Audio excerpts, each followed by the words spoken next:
Hi everybody, welcome again to Champion Trading Corp.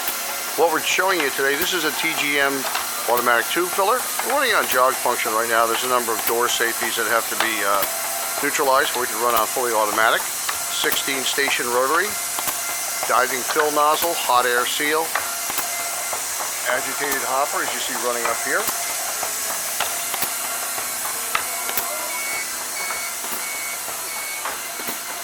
Showing an alarm right now for one of the doors being open, but we're running on jog, so it goes beyond that. Runs with that door open. The discharging cutter right here. Tube coating station.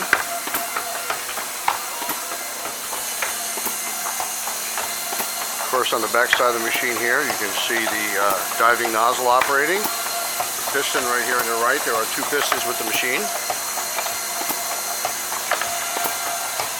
Hot air sealing system.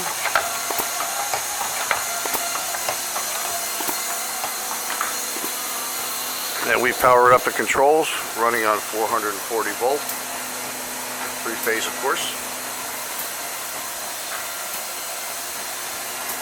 And we have two sensors to add into the feed system to get that operating. Those two sensors were disconnected here to allow operation when the tube loading area is full and emptying. We have lots of tube fillers in our stock like this, so I hope you'll visit our website at www.champtrading.com. And we look forward to hearing from you. Thanks for joining us today.